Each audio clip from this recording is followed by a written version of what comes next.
We have the amazing Asaf Atzmon, who's a seasoned leader with over 25 years of experience in general management, innovation, and product strategy. With a strong focus on user driven product design and design thinking methodologies, he's made a significant contribution to the world of cybersecurity and other technologies across automotive, IoT, networking, and the digital TV sector. And to continue with this impressive bio, Asaf's diverse roles have included lead product manager at NDS, GM and VP of automotive cybersecurity at Harmon International, COO at Cybellum, worked with Cisco and with many other incredible companies. So Asaf, welcome to Charting Cybersecurity. How you doing today? Great, thanks. Happy to be here.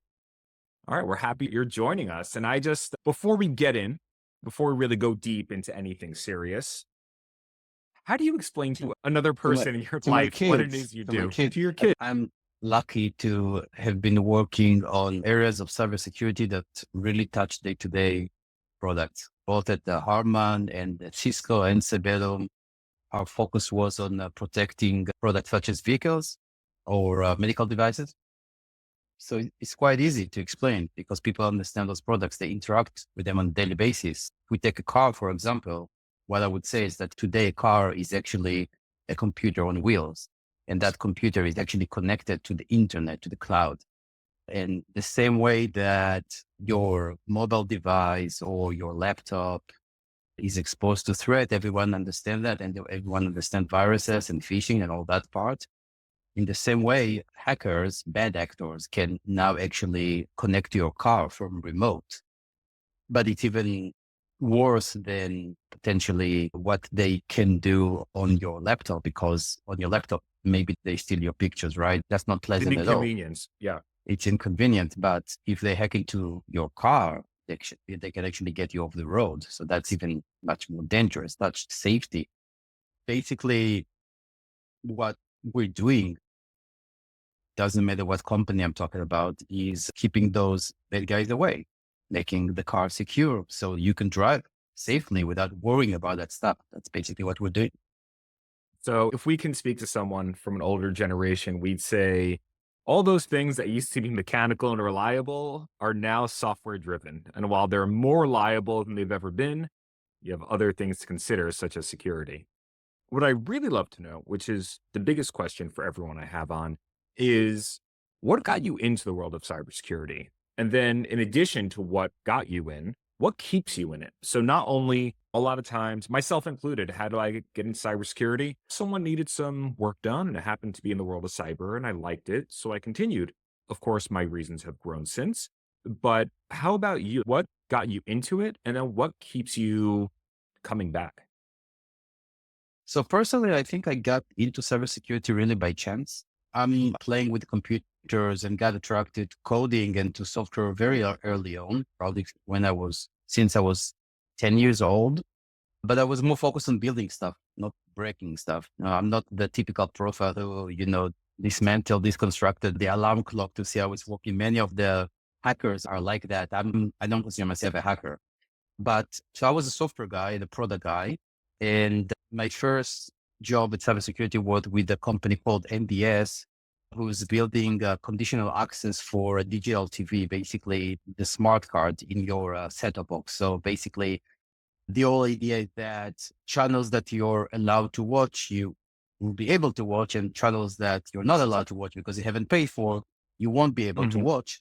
And they're doing it with cryptography. They're doing it with encrypting the content and managing the keys. You can only decrypt the content if you have the right key and the right subscription. So that's the idea of So conditional it's very access. much a business driven. It wasn't necessarily security at the it wasn't necessarily a security measure. It was more of or it was a business driven measure. It's It access. wasn't pushed on a security need. It's access management. I think all security is business, if you ask me. But I Yeah. think the specific case of LDS was a successful cybersecurity company because it was very easy to show that what happens when the system get hacked. By the way, there were not NDS specifically, but some of the competitors got hacked every now and then. And you can actually measure it by the millions of dollars, right? Like you can measure the money just being lost on every Yeah. minute, every hour of a broken system. So it was very very clear case of why cybersecurity is mandatory for any business, probably. Now, that's how I got in. I really got hooked about the technology. It's the first time I got into this aspect of cryptography and public key and private key and all those building blocks. And later on, as I actually moved to other industries and other roles around cybersecurity, I expanded the understanding because we move into other aspects of security, like hardening of systems, doing monitoring, security operating centers, a lot of other components of cybersecurity. And I think that at the end of the day, the reason I still in cybersecurity and also moving forward is because I think I got to pretty good at that, in the sense that one thing that you find over time is that you start to embrace a certain mindset. You approach systems in a certain way that people without that background, they're very much focused on building and more features and more features. And when you've been around enough time in cybersecurity, the first thing you look at the system and you think about, how can it get broken? How can it get hacked? What are all those? You're trying to cases? break the very thing that you're building in order to make it better. You're thinking like an attacker. That's a very basic notion of cybersecurity architecture mindset. And I think I found that I'm pretty good at that. And it's something that I can contribute further that made me keep being there. And also now when I'm now in the process of building a new company, it's still what drives me, how to take that mindset and all those past experiences, but apply them into new technologies and new things that happen in the market. So if you weren't, I want to come back to a lot of that in a little bit, but just to get to know you a little bit, if you weren't doing that, you said you didn't take the traditional route of a hacker who usually tinkers and might break a few things along the way, but takes things apart to understand them. If you weren't doing cybersecurity, what would you be doing? So, Sleeping better. oh, yeah, ignorance is bliss. But as I said, I'm in the cybersecurity because I feel like that's where a lot of my value is. And I also have passion to that for sure. But I think my biggest passions are to coding on one hand and to product as well. So let's take them both together. Coding is my first love. As I said, this is where, like, the first personal computer, Sinclair ZX81, 1 kilobyte of memory, where I got it hooked up and start doing Hello World in BASIC is really where I got hooked about coding. There's something about coding which has a certain aspect of a poetry, the syntax, how writing clean code, appreciating the things when they start working. It was my love when I was 10 years old. And even though did a lot of positions, many of them business-oriented position, it's still what I love to do. And now when I'm building a startup, I find myself back into coding and I still love it. The other thing I really love is how to envision and deliver a real product with value to a customer. It's very easy to build a great code that nobody uses because it doesn't solve any problem. I always love to do the discovery process, the real problems, and envision the product. This is why many of my roles have been in the product side. And it's interesting that people usually consider cybersecurity as only that glue that is not visible to the customer. It's not really a product, but that's not true. It's just as true to security product as it is to other kind of products. So at the end of the day, if I were doing cybersecurity, I would probably do something else in software, in the product role, but I don't necessarily see those things as separate. I see them as one whole. And at the end of the day, I think I'm doing exactly what I was supposed to do. Destined to do. I was intended to do. So I'm really lucky in this regard. That's awesome. That's great. That's cool that you found something at a young age that you really enjoyed and were able to continue with it. I'd be a professional Lego builder if I wasn't doing this. See if they would. We can still do that. I could still do it. The first time I heard a job and I was like, wow, that's cool, I think was a brewmaster. To be called a master, that's just wow. Like, how do you start that? Do you start brewing beer when you're 6? That's a nice title. Yeah, it's not problematic to start at 6 either. Yeah. So I guess when it comes to the world of cybersecurity, what I'd like for first of all, everyone outside the cybersecurity community to also watch these videos and understand a bit more about the people in cyber. But in addition to that, I would like if you're speaking to other people in the world of cybersecurity who already know in general what it is that head of product would do, just based on your latest role.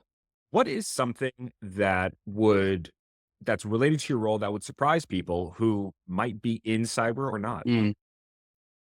Yeah, I think one principle that I see very important is the understanding of the trade-off between cybersecurity and usability. I think that's something that now I'm not saying good cybersecurity professionals understand that very well, but you may find people that are very much focused in building the biggest security system ever and very much focused on putting all those guards. It's of course a good objective, but what people need to understand and appreciate is that nothing comes for free. And sometimes when you build too many layers of security, you might compromise the user experience of the user to the point where they won't be using the system at all. Good example is everything related to password management. That's something people can easily relate. But by the way, I can give you not to badmouth anyone, and nobody can Apple of not being a great user experience company. And I admire Apple, but I think that the cybersecurity layers that they've recently put on the iPhone and the Mac, I don't know if you ever had the experience of changing a profile. Let's say you want to change the App Store or change the profile. Impossible. It pops up codes in another device and you don't remember what device was that. And then you need to put your password that you have forgot. And then you need to do another ceremony. And Then you need to change your password really, and then go back and change all the passwords. something like that, right? Yeah. And that's what I mean, that at some point, cybersecurity works at best where it's both secure but seamless, or as seamless as it can. And I think that, so one thing that, I don't know, might surprise some architect is that when they design a security into a solution, to what extent they consider the compromise on the user experience, and where do they put the let's say the sweet spot of having a system which is secure, but at the same time allow the user to get their job done and not taking them to the point where they're just so frustrated that they just leave it and move to something else. Yeah, absolutely. That's good product design, no matter what, is the reduction of friction and ease of use and all of that.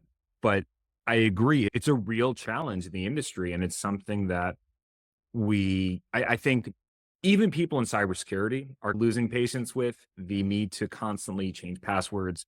I heard a great tip from a CISO a few years ago that I always follow. It's by no means a secret. Pick a complicated password and then just find some kind of system that you change it with everything. So if you're going to go on LinkedIn, write your complicated password, and at the end, just write LinkedIn. So you have this complicated thing. It's a little different for each, but it's complicated. And especially when you have single sign on so much, you're not recalling your password.